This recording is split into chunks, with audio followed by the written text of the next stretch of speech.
हजरत इमाम आज़म अबू हनीफा जिनकी हम तकलीद करते हैं, जिनके हम मुक़ल्लिद हैं, फ़िक़्ह हनफी को हम फॉलो करते हैं, उसी में बिलीव करते हैं।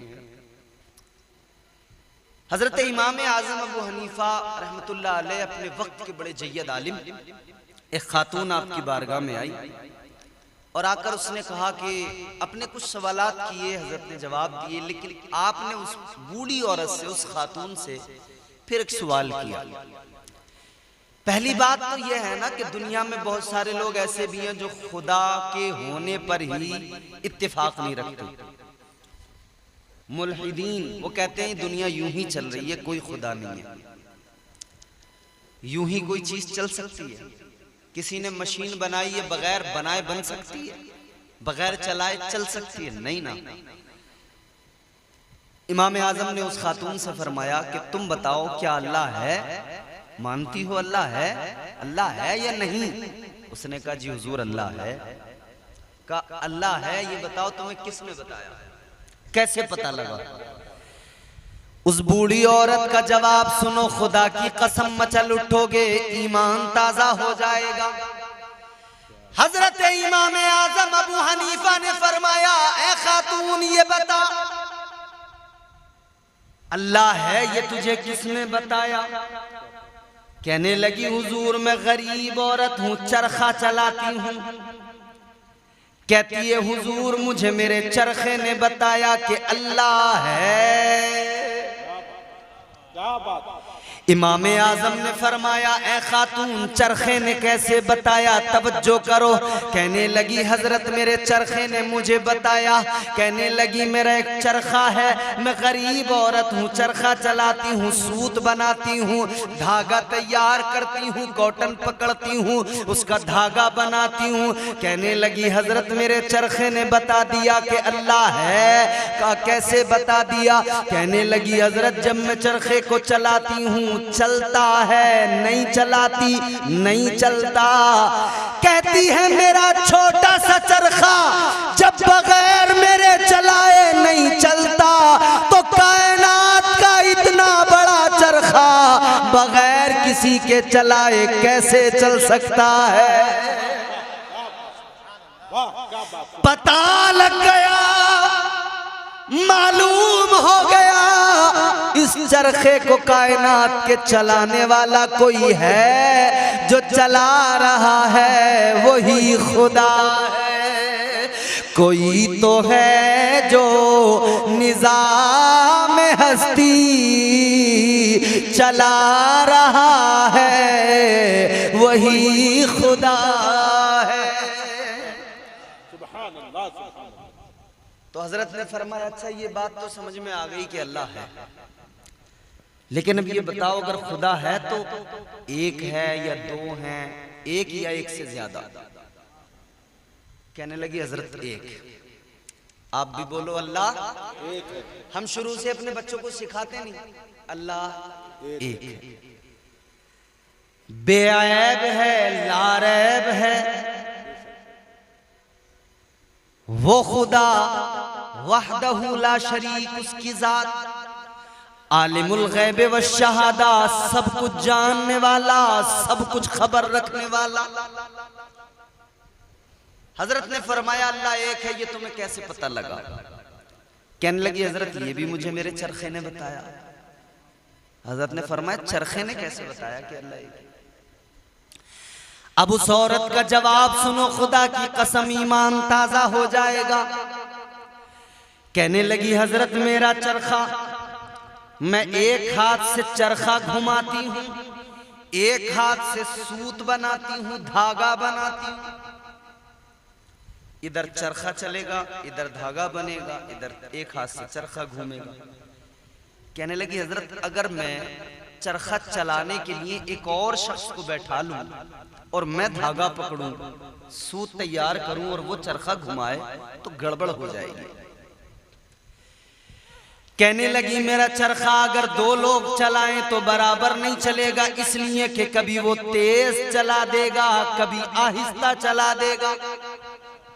अगर उसने तेज घुमा दिया धागा पतला हो जाएगा, आहिस्ता चलाया, धागा मोटा हो जाएगा। कहने लगी हजरत मुझे पता लग गया, एक से ज्यादा अगर मेरा चरखा चलाएं काम बिगड़ जाएगा। तो मेरे चरखे ने बता दिया, कायनात के चरखे को अगर एक से ज्यादा खुदा चलाएं तब भी ये कायनात का चरखा नहीं चल सकता है, काम सारा बिगड़ जाएगा। वजह ये है, अगर एक से ज्यादा खुदा होंगे तो फिर ये होगा, एक खुदा कहेगा सूरज पूरब से निकलेगा, दूसरा कहेगा नहीं आज पश्चिम से निकलेगा, दोनों में इख्तिलाफ हो जाएगा। कहने लगी हजरत मेरे चरखे ने जवाब दे दिया कि अल्लाह एक है। कुरान ने कहा कुल हुवल्लाहु अहद। ये पैगाम कायनात का जर्रा जर्रा सुना रहा है, बता रहा है, गवाही दे रहा है।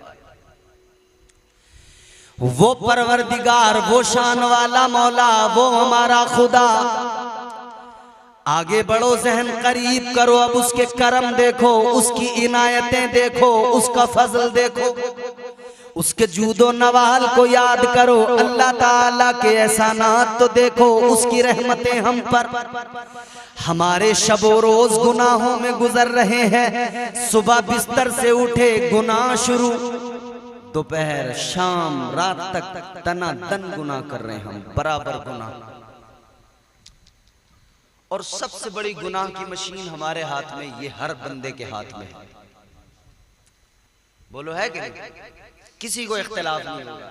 ये वो मशीन, वो आला है कि जिसका इस्तेमाल सही ढंग से न किया जाए तो सिवाय गुनाह के इससे और कुछ। नौजवान हमारे बैठे हैं, सब इंटरनेट चलाने वाले लोग हैं। नेट चलाते हैं आप लोग? छोटे छोटे बच्चों के पास बड़े बड़े मोबाइल हैं इस दौर में। 15 साल का बच्चा नहीं होता कि फरमाइश होती है अब्बा मुझे सेपरेट अलग एक मोबाइल चाहिए। बेटी अभी 12 साल की हुई है, 15 साल की हुई है, कहती है अब्बा मुझे मोबाइल चाहिए पढ़ाई के लिए। लेकिन दर हकीकत क्या सिर्फ ये एक बहाना काम कर सकता है गुनाहों को दावत देने के लिए? नहीं। एक बात मैं आपसे मालूम करता हूं, धनपुरी के गयूर मुसलमानों, सब जी शऊर लोग हैं आपने कभी मक्खन देखा है? मक्खन आप मेरे साथ बोलते भी रहे ताकि मैं समझूं कि मैं जो बोल रहा हूं मेरी जबान आप समझते हैं। मक्खन देखा ना आपने? मक्खन गर्मी से पिघलता है, तपिश उसको पिघला देती है। आप आग जलाएं, आग के बराबर में मक्खन को रखें, बोलो पिघलेगा या नहीं पिघलेगा? जरूर पिघलेगा। आग जलाकर बराबर में मक्खन रखा जाए, यकीनन पिघलेगा। अब मुझे हैरत उन लोगों पर होती है, आग का अंगारा बच्चों के हाथ में रख दिया और ये भूल गए कि मेरा बच्चा अभी मक्खन की तरह है। ये आग का अंगारा जो हाथ में है इसको पिघला कर बर्बाद कर डालेगा। याद रखना अजीजों, आग रोशन करोगे, मक्खन बराबर में रखोगे, जरूर पिघलेगा। तो ये भी जान लो, कम उम्र के बच्चों को ये बला और मुसीबत पकड़ाओगे, बच्चा भी जरूर बिगड़ेगा, नहीं बचेगा। और हालात ये हैं, आप नाते पाक इसमें शुरू करें, ऐड आएगा, पता नहीं कितना वाहियात ऐड आ जाए। तो आप देख रहे हैं, आप कोई तकरीर सुनने के लिए उसको स्टार्ट करें यूट्यूब पर, फेसबुक पर, जहां भी। और हमारे नौजवान तो अब यूट्यूब से इनका दिल भर गया, अब ये एडवांस हो गए, ये इंस्टाग्राम वाले लोग हैं, ये रील पे उछलने कूदने वाले लोग हैं। कुछ नहीं है, टाइम बर्बाद, वक्त की बर्बादी। 4-4 घंटे रात को गुजर जाते हैं रील देखते हुए, एक के बाद एक, एक के बाद एक, एक के बाद स्क्रॉल करते रहते हैं, स्क्रॉल करते रहते हैं। लेकिन एक चीज आपने खास देखी होगी, जहां कोई नौजवान बैठ के इंस्टाग्राम चला रहा हो ना, वहां बैठ के आप देख लेना एक बार, गाना आएगा बराबर सुनेगा, डांस आएगा बराबर सुनेगा, स्क्रॉल किया वहां पर नाते पाक अगर आ गई 1-2 सेकंड के अंदर फौरन ऊपर सुनेगा। पता नहीं क्या दिक्कत है, कौन सा ऐसा ऐसे खौफ तारी हो जाता है कि पता नहीं से सुनते ही मर जाऊंगा। रात दिन इंस्टाग्राम चलाने वालों याद रखो, जिंदगी अनमोल है, बड़ी कीमती है। अल्लाह ने जिंदगी इसलिए नहीं दी है कि आप इंस्टाग्राम चलाकर इसको बर्बाद कर दें। अल्लाह ने कुरान मजीद में ऐलान फरमा दिया, अल्लाह ताला ने ऐलान कर दिया, वल अस्र इन्नल इंसान लफी खुस्र इल्लल्लज़ीना आमनू व अमिलुस्सालिहात। अल्लाह ने फरमा दिया, जमाने की कसम इंसान घाटे में है। या अल्लाह जमाने की कसम किस लिए? मुफस्सिरीन फरमाते हैं जमाने से मुराद है वक्त, और वक्त की कसम अल्लाह ने इसलिए याद की कि वक्त की अहमियत को समझाया जाए, वक्त की कदर को बताया जाए, वक्त की अहमियत को बयान किया जाए। गोया अल्लाह ने कुरान मजीद में वक्त की अहमियत को बयान कर दिया, वक्त की कदर को समझा दिया और बता दिया, ए मेरे बंदो गौर करो, वक्त बड़ा कीमती होता है। सुबह मगरूर को वो शाम भी कर देता है, शोहरतें छीन के गुमनाम भी कर देता है। वक्त से आंख मिलाने की हिमाकत न करो, वक्त इंसान को नीलाम भी कर देता है। वक्त की कदर करो। पानी जब दरिया का बहता है, जब किसी पुल के नीचे से गुजरता है तो दोबारा उस पुल के नीचे नहीं आता, गुजर गया सो गुजर गया। ये वक्त का चरखा चल रहा है, जो वक्त गुजर गया सो गुजर गया, फिर वो वापस नहीं आने वाला, वो वक्त लौट कर नहीं आने वाला। अगर इंस्टाग्राम में वक्त को जाया कर दिया, नेट चलाने में वक्त को बर्बाद कर दिया, ये दोबारा लौट कर नहीं आने वाला। अजीजों याद रखना, लोग रातों को जाग रहे हैं, आज ये फैशन बन गया है, खास तौर पर मुस्लिम मुआशरे के अंदर रात रात भर जागना है और सुबह को फजर के वक्त में सोना है, तो 10-11 बजे 12 बजे तक सोना है। रात को जागने वालों सुनो सुनो, अल्लाह ने रात को आराम के लिए बनाया है, मगर एक जुमला और आगे बयान करता हूँ, इसको भी दिल की तख्ती पे लिख लेना, दिल की तख्ती पे नोट कर लेना। अजीजों गौर से सुनो, रात अल्लाह ने आराम के लिए बनाई है। रात को न जाने कितने लोग जागते हैं और कितने लोग सो जाते हैं। सोने वाले अपना रीजन देते हैं, जागने वाले अपना रीजन पेश करते हैं, मगर दोनों को मैं एक बात बताना चाहता हूँ, ऐ रात को सोने वालों और खेल तमाशों में जागने वालों, इतना जरूर याद रखना, रात को अल्लाह ने आराम के लिए बनाया, मगर ये इंसान का अपना ज़र्फ है, अपना किरदार है और अपने दिल का मामला है। किसी को रात में सोकर आराम मिलता है, किसी को सजदे में सर झुका के आराम मिलता है। क्या बात है। कोई रात को क्रिकेट खेले तब आराम मिले, कोई रात को बैडमिंटन खेले तब आराम मिले, और कोई वो जो रात को कुरान की तिलावत करे तब उसके दिल को आराम आए। ये अपनी तबीयत, ये अल्लाह की तौफीक है।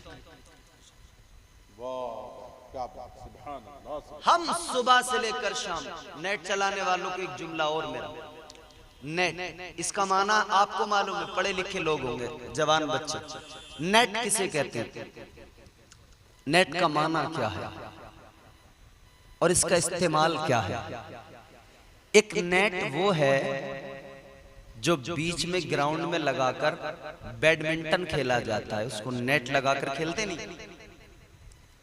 एक नेट वो है जो फुटबॉल खेलने वाले खिलाड़ी गोल के लिए जहां पर बॉल जाती है गोल होता है वहां पर उस नेट को लगाया जाता है। नेट के बहुत सारे इस्तेमाल हैं मगर एक खास इस्तेमाल है जो इसका बरसों से होता आ रहा है, असल वही इस्तेमाल है। वो इस्तेमाल करता है माहीगीर, मछलियां पकड़ने वाला। कौन बोलो? मछली पकड़ने वाला। वो जाल डालता है, नेट डालता है दरिया में, फिर उसको जब खींचता है तो उसमें क्या आता है? जोर से बोलो, मछलियां।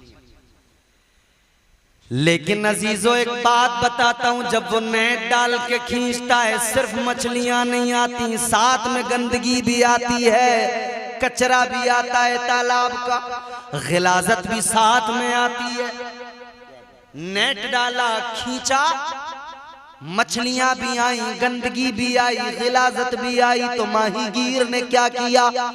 मछलियों को निकाल कर अपने पास रखा, गंदगी को फेंक दिया, गिलाजत को फेंक दिया, गंदगी को किनारे लगा दिया। नेट चलाने वालों, तुम भी नेट का इस्तेमाल कर रहे हो, माहीगीर से सबक हासिल कर लो। जब नेट लगाया जाएगा, चलाया जाएगा, इसके साथ में गंदगी भी आएगी, गिलाजत भी आएगी। अब चाहे वो माहीगीर का नेट हो या मोबाइल पे चलाया जाए नेट, ये नेट हो, इस नेट को जब चलाओगे यहाँ पर भी गिलाजत आती है। वो गंदगी फिल्मों की गंदगी है, वो गिलाजत गानों की गिलाजत है, वो गंदगी सीरियल ड्रामों की गंदगी है। जब नेट चलाओगे ये गिलाजत साथ में आएगी। आपको बस वही करना है जो वो मछली पकड़ने वाला करता है, वो गंदगी को फेंक देता है। आप भी गंदगी को दूर करना। अगर नेट चला कर देखना तो कुरान की आयतें देखना, अगर नेट चला कर कुछ सुनना तो अल्लाह ताला का प्यारा कलाम सुनना और ताजदारे मदीना की प्यारी प्यारी नातें सुनना, तब ये नेट चलाना तुम्हें फायदा पहुंचाएगा। ये तो है उसका इस्तेमाल से। आगे बढ़े, हम गुनाहगार हैं मगर अल्लाह फिर भी करम करता है। रात दिन गुनाह करते, रात दिन। अच्छा एक बात आप जरा मुझे बताएं, हमारे अंदर कौन सी बुरी आदत नहीं? जिना, चोरी, शराब, डकैती, बदमाशी, ये सारी हमारे अंदर खराबी। नमाजें हम छोड़ते, इबादतों से हम दूर, सजदों से हम दूर। मर्दों का हाल इल्ला माशाअल्लाह, औरतों की हालत और ज्यादा गई गुजरी है नमाजों के मामले में। औरतों ने समझ लिया है कि नमाज पढ़ना सिर्फ मर्दों का काम है, हमारा नमाज से कोई मतलब है नहीं। कितने घर ऐसे कि जुमा टू जुमा सिर्फ उस घर में एक बार वीकली मस्जिद आए, 2 फर्ज पढ़े, निकल गए, अगले जुमा में मुलाकात होगी। 2 फर्ज पढ़ के निकल गए, उन्हें पता ही नहीं कि नमाज होती कितनी है, कैसे होती है, कैसे नहीं होती है। हमारी ये हालत है। हफ्ते वाले नमाजी एक कैटेगरी, दूसरे साल भर में एक बार पढ़ने वाले नमाजी, ईद टू ईद, बीच में सब सफा चक, क्लीन स्वीप। एक क्वालिटी है डग्गा मार लोगों की, ये लफ्ज शायद आपके लिए नया हो। ये डग्गा मारी वाली जो नमाजें हैं, फजर पढ़ ली, जोहर असर मगरिब गायब, इशा में आ गए, आज पढ़ ली, कल की गायब, परसों आ गए। ये डग्गा मारी वाले भी नुकसान में हैं। 5 वक्त की फर्ज है, 5 वक्त नमाजें हम छोड़ रहे हैं, इबादतों से हम दूर हैं, बुरे काम सारे हम कर रहे हैं। कायनात में अगर आप गौर करेंगे, सबसे बुरा, सबसे घटिया आदमी वो जिसको अल्लाह ने मरदूद बना दिया, धुतकार दिया, लानत का तौक गले में डाल दिया। कौन है बोलो? बच्चा बच्चा जानता है, शैतान। नमाज ना पढ़ने वाला कहता है शैतान ने बहका दिया, रोजा ना रखने वाला कहता है शैतान ने बहका दिया, चुगली करने वाला कहता है शैतान ने बहका दिया, गीबत करने वाला कहता है शैतान ने बहका दिया। सारे गुनाह करके किसके खाते में डाले? ये है मतलब उसके खाते में डालेंगे बच के निकल जाएंगे, इम्पॉसिबल, नहीं हो सकता ना। बेशक वो बहकाता है, बेशक गुनाह करवाता है, लेकिन आपकी जिम्मेदारी भी तो है, आप भी तो रिस्पॉन्सिबल हैं। याद रखो अजीजो, अल्लाह ने दिमाग दिया, अक्ल दी, मगर एक बात कह के आगे बात बढ़ाते हैं। शैतान बहकाता है, शैतान जलील हुआ, मरदूद हुआ, क्या जुर्म था उसका? अल्लाह ताला ने फरिश्तों को हुक्म दिया था आदम को सजदा करो।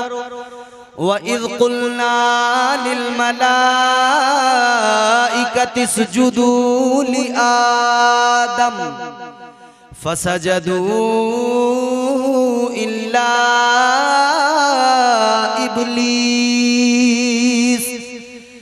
अल्लाह ताला ने हुक्म दिया आदम को सजदा करो, सबने सजदा किया, शैतान ने नहीं किया।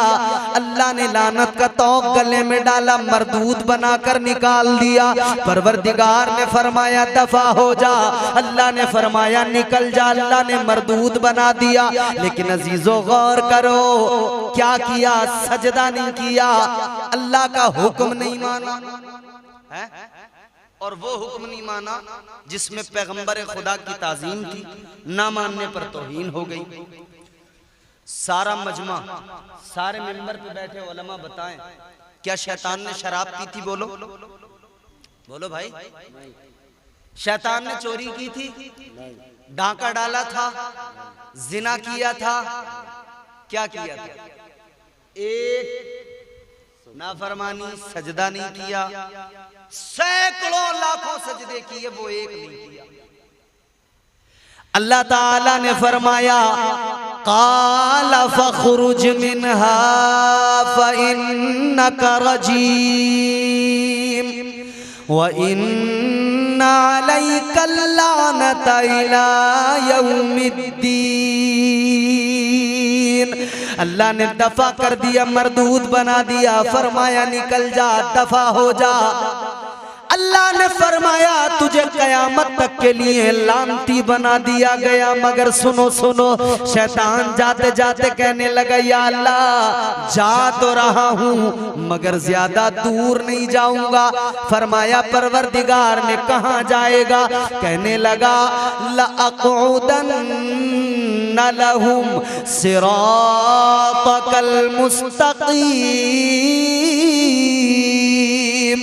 कहने लगा या अल्लाह ज्यादा दूर नहीं जाऊंगा, मैं सिराते मुस्तकीम पे बैठ जाऊंगा। वो रास्ता जो तेरी तरफ आता है उस रास्ते पे बैठ जाऊंगा। तेरी बारगाह के जो मुसाफिर होंगे तेरी तरफ आने वालों को बहकाऊंगा, नमाजियों को बहकाऊंगा, हाजियों को बहकाऊंगा, इबादत करने वालों को बहकाऊंगा, जाहिदों को बहकाऊंगा, उनसे चुगलियां गीबतें करवाऊंगा, उन्हें झूठ बोलने पर मजबूर करूंगा, उनसे सारे गुनाह कराऊंगा। अब अल्लाह का करम देखो, उसकी अताएं देखो, उसका एहसान देखो, मचल उठोगे खुदा की कसम। अल्लाह ताला ने फरमाया ऐ शैतान तू मेरे बंदों को बहकाएगा? कहने लगा हाँ मौला मैं तेरे बंदों को बहकाऊंगा। अल्लाह ने फरमाया कैसे? उसने अल्लाह की बारगाह में कसम खाई और कहने लगा क़ाल फ़बिइज़्ज़तिका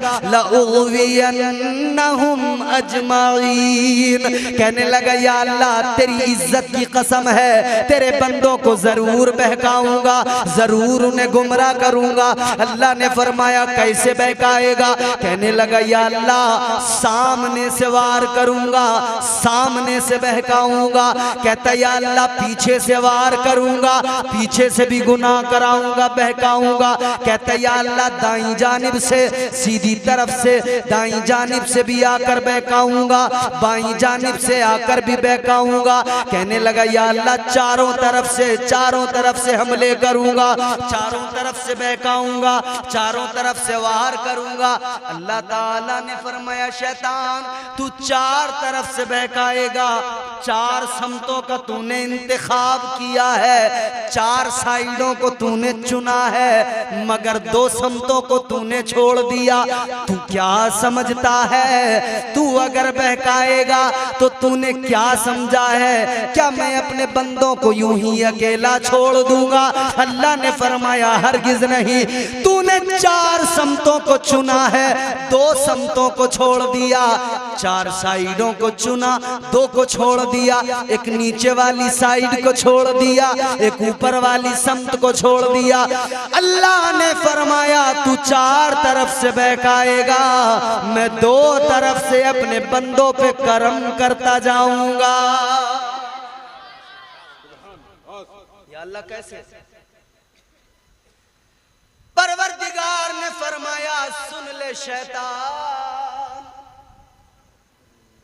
तू 4 तरफ से बहकाएगा, बंदा बहक जाएगा, गुनाह कर लेगा, लेकिन एक दिन उसकी जिंदगी में ऐसा आएगा, उसे ख्याल आएगा मुझसे गुनाह हो गया, उसे ख्याल आएगा मुझसे जुर्म हो गया। अल्लाह ने फरमाया फिर वो मेरी बारगाह में आएगा, रोएगा, गिड़गिड़ाएगा, कहेगा मौला माफ कर दे, या अल्लाह मुझे बख्श दे।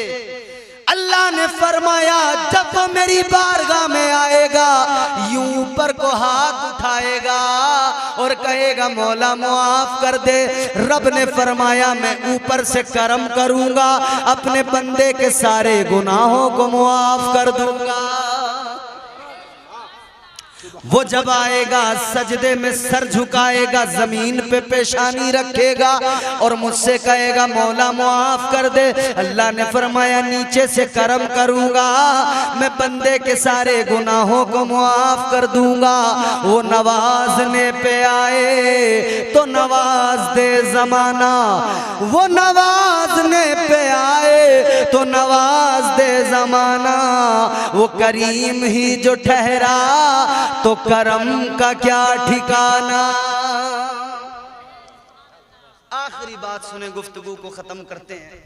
अल्लाह करम फरमाता है। तो मैंने अर्ज किया शैतान एक जुर्म और हमारे अनेक जुर्म, बेनमाजी हम, शराबी हम, जानी हम, गिबत खोर हम, चुगलखोर हम।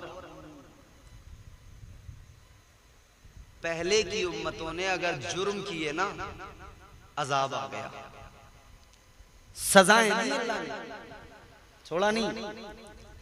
अल्लाह ने चेहरे बिगाड़ दिए, बंदर बना दिया। अल्लाह ने चेहरे बिगाड़ दिए, खिंजीर बना दिया। आपको मेरी बात समझ आ रही है?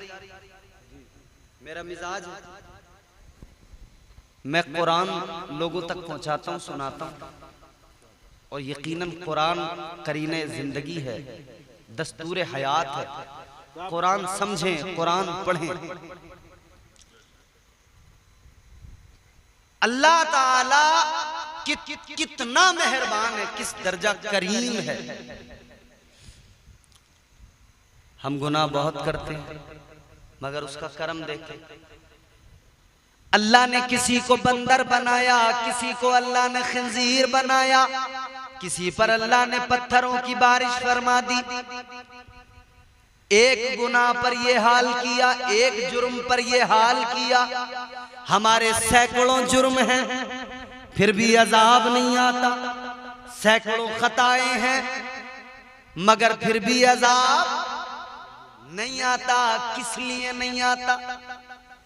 क्या सबब है, क्या वजह है? अल्लाह ताला ने एक कौम आद उसे हुक्म दिया कि तुम मछलियां पकड़ते थे वो लोग। अल्लाह ने फरमाया एक दिन हफ्ते में, शनिचर का हफ्ते का दिन का, इस दिन नहीं पकड़ना तुम मछली, बाकी आप पकड़ो। लेकिन नहीं माने, पकड़ी मछलियां। कैसे? तरकीब निकाली, जुगाड़ जिसको कहते हैं, जुगाड़ समझते हैं? जुगाड़ हमारे यहाँ जुगाड़ बहुत होता है हिंदुस्तान में। मोटरसाइकिल को बीच में से काट के पीछे से एक बड़ी सी बॉडी लगा के उसे लोडिंग गाड़ी बना दिया जाता है, ये जुगाड़ है। बढ़िया बोलेरो गाड़ी हो, उसका पीछे का हिस्सा हटा देंगे, उसको बना दिया लोडिंग वाली गाड़ी। साइकिल को कुछ बना दिया, रिक्शे को कुछ बना दिया। अल्लाह खैर करे, बड़े जुगाड़ है हमारे यहाँ। उन्होंने क्या किया, उन्होंने कहा कि भाई इस दिन मछलियां पकड़ने का हुक्म नहीं है, तो एक काम करो, अपने घरों की तरफ दरिया से नाले बनाओ, घर में छोटे हौज बनाओ, मछलियां आएंगी घर में, हफ्ते के दिन अपने हौज में आ जाएंगी, माल अपना इतवार में पकड़ लेंगे। जुगाड़ तो अच्छा था, मछलियां आई भी, मगर अल्लाह नाराज हो गया। अल्लाह ने मछलियों को हुक्म दिया, जाओ वापस। मछलियां सारी वापस चली गई। फिर अल्लाह का अजाब आ गया। परवरदिगारे आलम ने अजाब नाजिल किया। अल्लाह ताला ने उनको बंदर बना दिया, चेहरे बिगाड़ दिए। एक जुर्म, सजा क्या? बंदर बना दिया अल्लाह ने। अब जलसे के बाद में घर जाना, आईना उठाना, अपना चेहरा देखना, फिर अल्लाह का शुक्र अदा करना। या अल्लाह, एक गुनाह पर तूने उनको बंदर बनाया, मैं सैकड़ों हजारों करता हूं फिर भी मैं सलामत, मेरा चेहरा सलामत। तूने मुझे बंदर नहीं बनाया, मेरा वजूद सलामत है, मेरी शबाहत सलामत है, मेरा हुस्न सलामत है। अल्लाह का शुक्र अदा करना। और ये भी याद रखना, अगर अल्लाह ने बंदर नहीं बनाया, अजाब नहीं आया इतने गुनाहों के बावजूद भी, तो इसको अपना कमाल ना समझना, इसको अपना कमाल या अपने सजदों का कमाल ना समझना। ये तुम्हारा मेरा कमाल नहीं, ये तुम्हारे मेरे सजदों का कमाल नहीं, ये दो आमिना के लाल का कमाल है, ये मदीने वाले मुस्तफा का कमाल है। मेरे अमाल का बदला तो जहन्नम ही था, मैं तो जाता मुझे सरकार ने जाने न दिया। बचाने वाली जात मुस्तफा, अताएं बेशुमार, लेकिन सबसे बड़ा फजल ये कि अल्लाह ने महबूब अता फरमा दी। सबसे बड़ा उसका करम ये कि उसने प्यारा महबूब अता किया। वो काली जुल्फों वाला वो प्यारा पैगंबर अता कर दिया कि उसके सदक़े में अजाब नहीं आता, उसके सदक़े में पत्थरों की बारिश नहीं होती। और मेरे हुजूर ने वो नक्शा बयान किया। हुजूर फरमाते हैं, गुनहगारों देखो, मैदान महशर का मंजर आका ने बयान किया। फरमाया, एक शख्स मैदान महशर में खड़ा था, उसके नामे अमाल को मीज़ान पर रखा गया, उसके अमाल को तोला गया, एक पलड़े में नेकियां, एक पलड़े में गुनाह। रब की रहमत देखें आप, इधर नेकियां इधर गुनाह, वजन किया गया, कितनी? बराबर। अब जरूरत है एक नेकी की, मिल जाए तो काम बन जाए। एक नेकी मिलेगी तो जन्नत। अब एक नेकी कम पड़ गई, एक नंबर, जानते हैं आप, एक नंबर, इसकी बड़ी अहमियत है। हम एक ही नंबर पे तो बात कर रहे हैं, अल्लाह बोलो एक नंबर पे बात हो रही है। जो चीज सबसे बढ़िया उसे कहते हैं एक नंबर, और जो घटिया उसे, माल चोरी का है तो, आदमी घटिया है तो 2 नंबरी। प्योर जितना भी है वो 1 नंबर में आता है, खालिस प्योर 1 नंबर। आप और हम जितने बैठे हैं ना, बिल्कुल खालिस हैं, प्योर हैं, 1 नंबर है। बोलो ना सुभान अल्लाह। 1 नंबर है हम, 2 नंबर भी आपने देखे होंगे। अल्लाह ताला ने पूरा तो नहीं बनाया, मगर थोड़ा थोड़ा तो बना ही दिया है। आप मेरा जुमला समझ गए। 1 नंबर और 2 नंबर का फर्क आप यहीं से समझ लें। 1 नंबर जितने बेहतरीन क्वालिटी। अच्छा, एक बात सुनो, मार्केट के अंदर पहले जो घी था उसको क्या कहते थे? बस घी, और कुछ नहीं, बस घी, कोई नाम नहीं था, बस घी। फिर बाद में डालडा आ गया, मिलावट वाला आ गया। जब ये 2 नंबर वाले आए तो फिर अब लिख के दिया जाता है खालिस घी, शुद्ध देसी घी, ओरिजिनल घी पहचान कराई जा रही है। ये 1 नंबर है, ये 2 नंबर, ये डालडा है, मिलावटी है। तो अब लिखना मजबूरी बन गया। तो जमाने के हिसाब से प्योरिटी बताने के लिए कोई ना कोई स्लोगन जरूर होता है। आप मेरी बात अब कैच कर लेंगे। जमाने के हिसाब से प्योरिटी बताने के लिए स्लोगन का होना जरूरी है। इसी तरह प्योर जितने थे उन्होंने कहा बड़ा मामला गड़बड़ हो गया, 2 नंबरी आ गए, मिलावटी आ गए, पता कैसे चले कि 1 नंबर कौन और 2 नंबर कौन। तो स्लोगन कितना प्यारा, मसलके आला हजरत आ गया स्लोगन के। देखो जैसे देसी घी के डब्बे पे लिखा गया खालिस घी, वैसे ही 1 नंबर वाले खालिस पे लिखा गया मसलके आला हजरत वाले। मतलब पता चल गया जितने खालिस 1 नंबर वाले हैं मसलके आला हजरत वाले हैं, और जितने 2 नंबरी डालडा हैं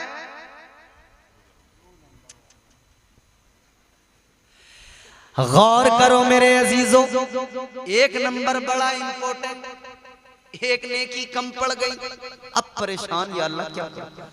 कभी किसी ने अगर चुनाव लड़ा हो ना, वो जानता है 1 नंबर की अहमियत। एक आदमी को ऐसे बहलाना पड़ता है, अरे साहब यूं हाथ जोड़े जोड़े। नेताओं का हाल अल्लाह रहम फरमाए, यूं हाथ जोड़ेंगे, पहले बड़े हाथ जोड़ेंगे।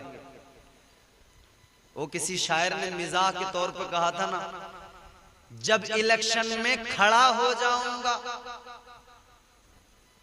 आपके यहाँ पे पानी के लिए मिट्टी के बर्तन पहले इस्तेमाल होते थे, अब तो कम हो गए इस्तेमाल। वो मटका जो होता है ना, उसको हमारे यहाँ घड़ा भी बोलते हैं। आप क्या बोलते हो? नहीं बोलते? घड़ा बोलते हैं। वो चिकना जब हो जाता है ना, तो उसमें वो बात नहीं रहती। जब बिल्कुल चिकना हो जाता है, पानी डालो फौरन नीचे, रुकता ही नहीं, बिल्कुल चिकना हो जाता है। जब इलेक्शन में खड़ा हो जाऊंगा, आदमी मैं भी बड़ा हो जाऊंगा। नेता जब कहेंगे मुझको लोग, मैं भी फिर चिकना घड़ा हो जाऊंगा।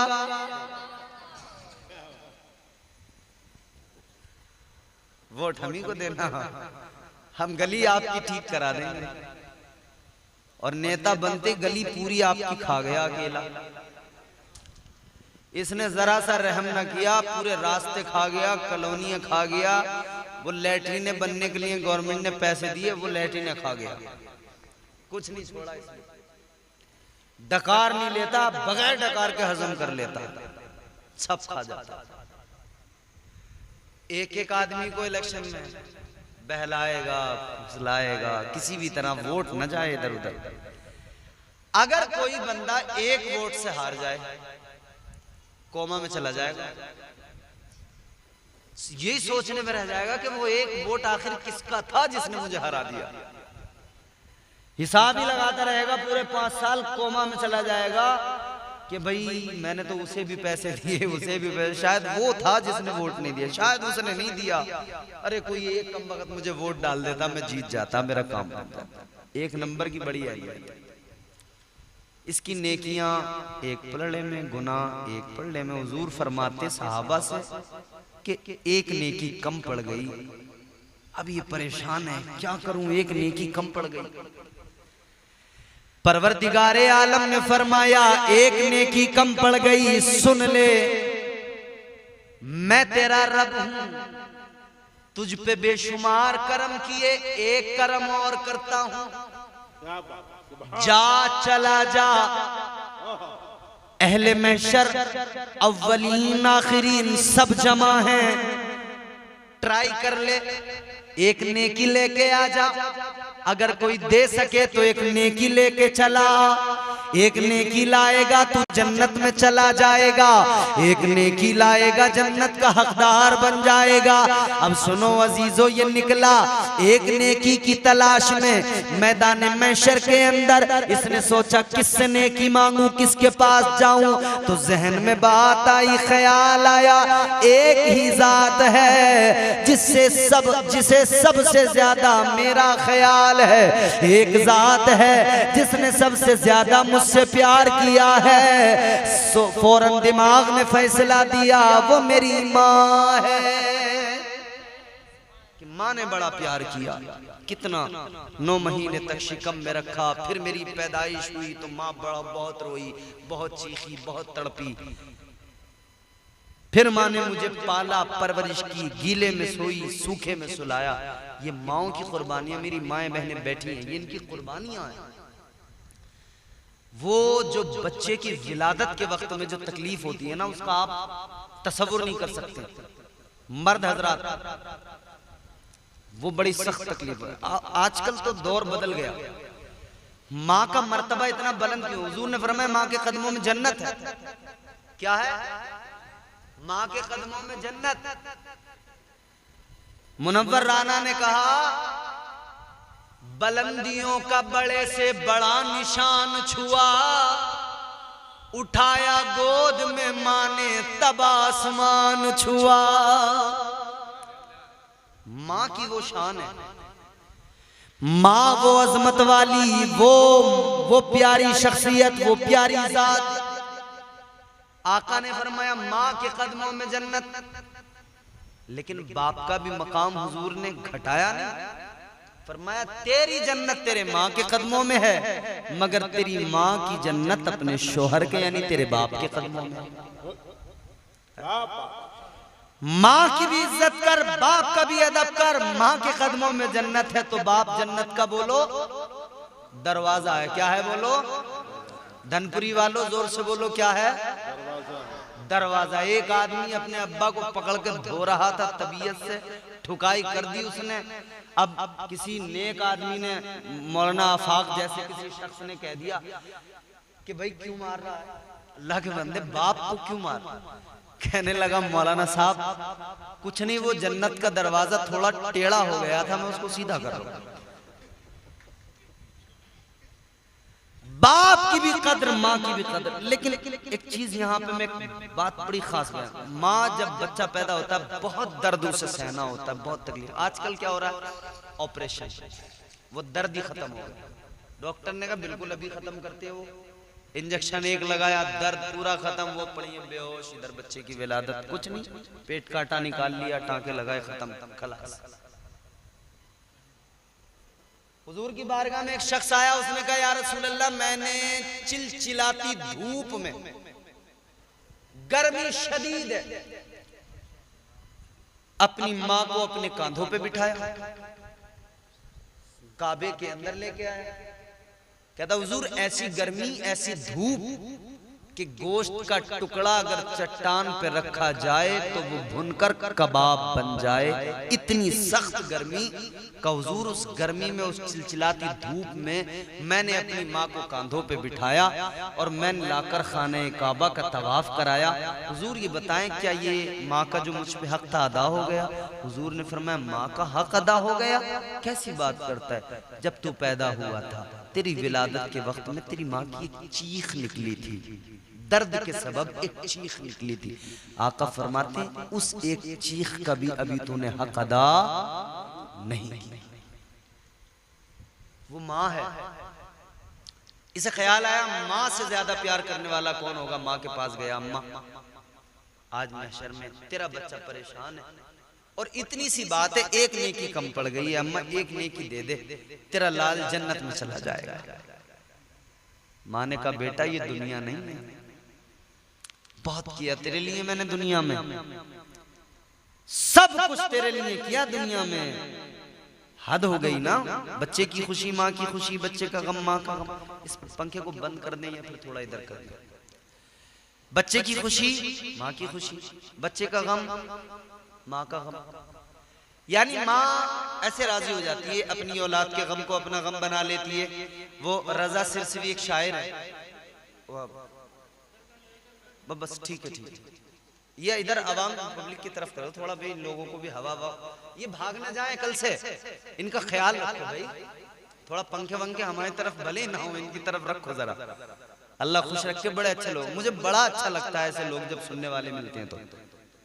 वरना यूं तो हजारों के मजमों में हम बोलते भी हैं, लेकिन कहीं कहीं तो सुनने वाले नहीं होते, बस हाय हल्ला होता है। सुनने वाले जब अच्छे लोग मिलते हैं तो मजा आता है फिर अच्छी तरह से। माँ रजा सिरसवी ने क्या कहा?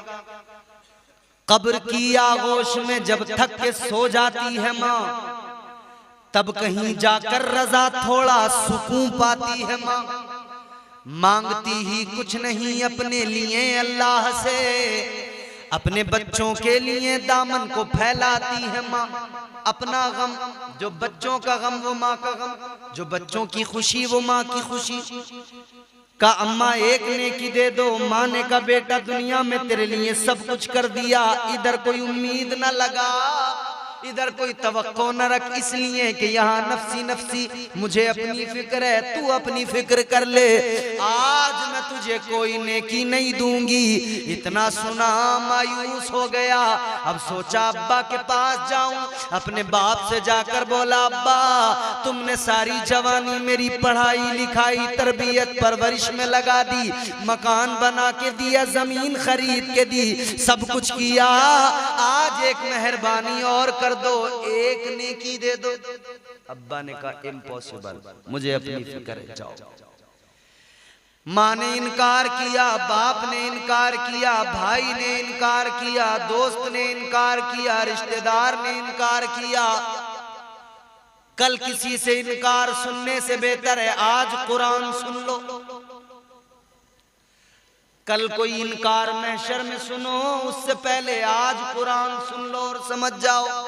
अल्लाह ने कुरान में वो कैफियत बयान की, फरमाया यौमा यफिर्रुल मरउ मिन अखीही व उम्मिही व अबीही व साहिबतिही व बनी। अल्लाह ने कुरान मजीद में फरमा दिया मैदान महशर में न माँ काम आएगी, न बाप काम आएगा, न भाई न बहन न रिश्तेदार, कोई काम नहीं आएगा। ये नाउम्मीद हो गया, वापस जाने लगा। 5 मिनट की जहमतें हैं मगर आप में बहुत मचल उठ गई, वापस जाने लगा। अब इसने सोचा क्या करूं, नेकी नहीं तो जन्नत नहीं, भाई यही तो रिक्वायरमेंट है, एक नेकी लाओ जन्नत में चले जाओ। अब नेकी नहीं है तो जन्नत में जाहिर है जा नहीं पाएंगे।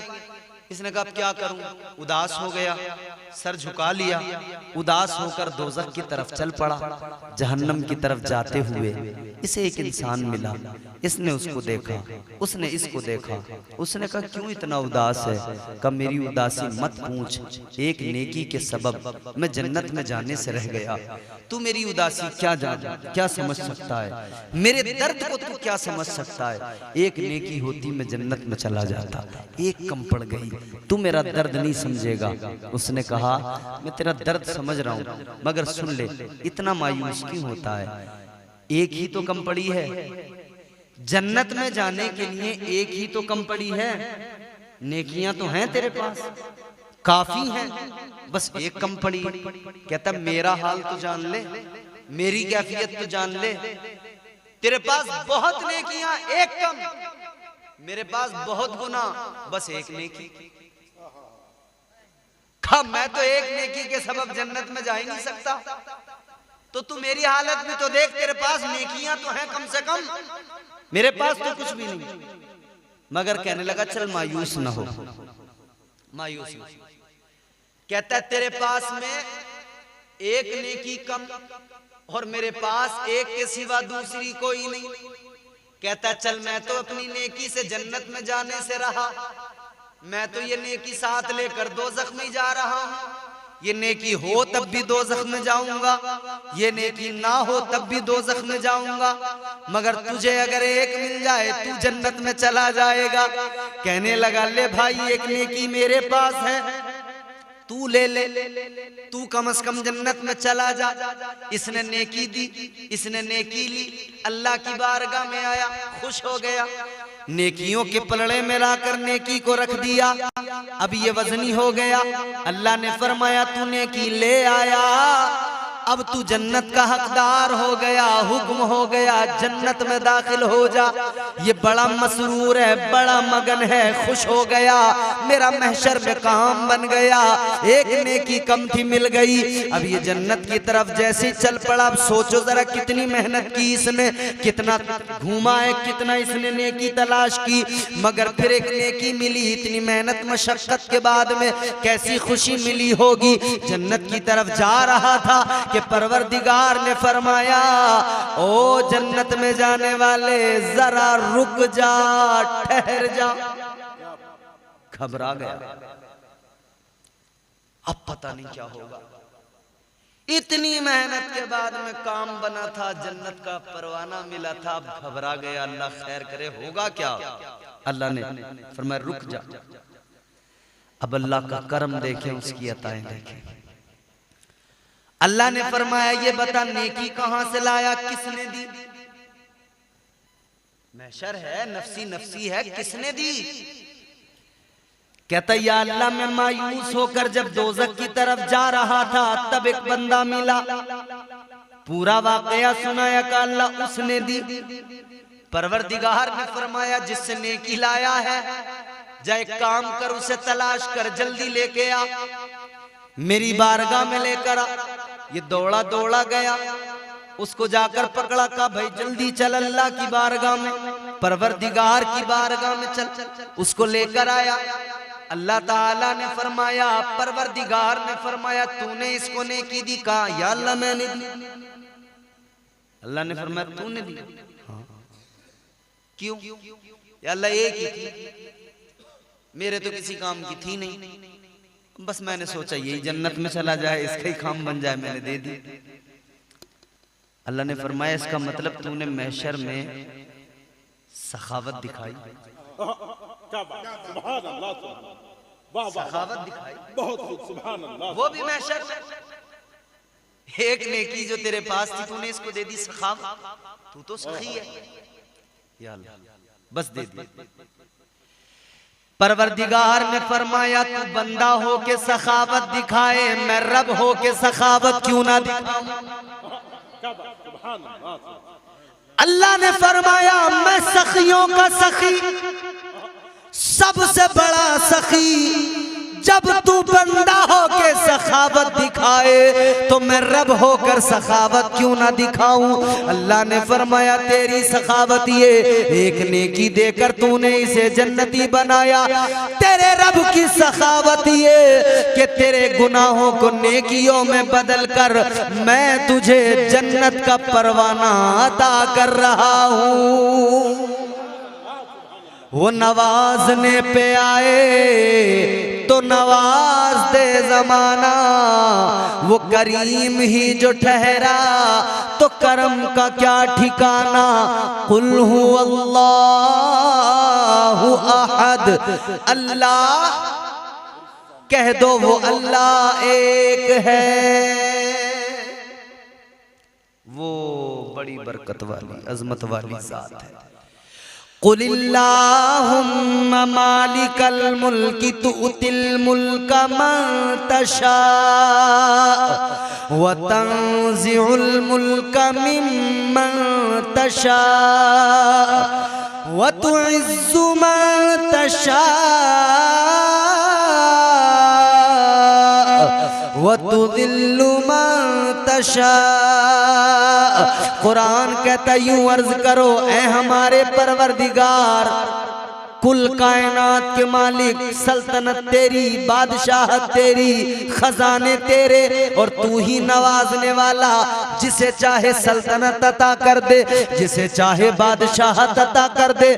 तू चाहे तो गरीब को लम्हों में बादशाह बना दे, तू चाहे तो बादशाहों को लम्हों में फकीर बना दे। ये तेरी अताएं, इज्जत देने वाला तू, जिल्लत देने वाला।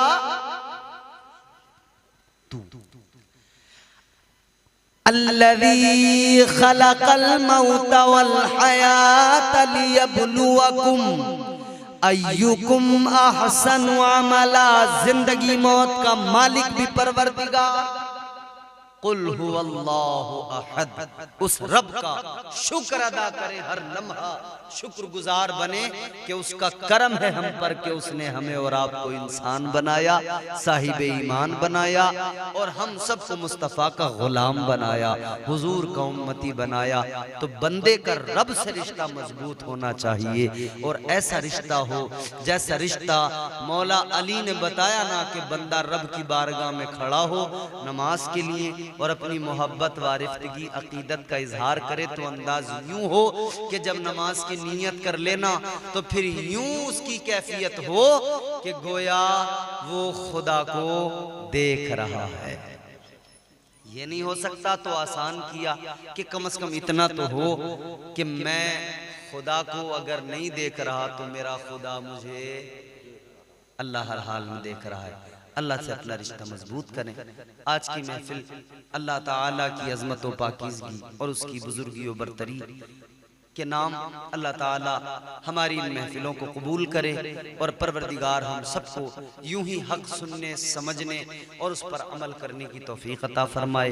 बानियान जलसा को, मुंतज़िमीन को, तमाम सामईन को अल्लाह ताला खूब खूब रहमतें, बरकतें, इज़्ज़तें, दौलतें, शोहरतें नसीब फरमाए। अस्तग़फिरुल्लाह रब्बी मिन कुल्लि ज़ंबिन व अतूबु इलैह। कलमा शरीफ पढ़े ला इलाहा इल्लल्लाहु मुहम्मद रसूलुल्लाह सल्लल्लाहु अलैहि वसल्लम व मा अलैना इल्लल बलाग। अस्सलामु अलैकुम व रहमतुल्लाह।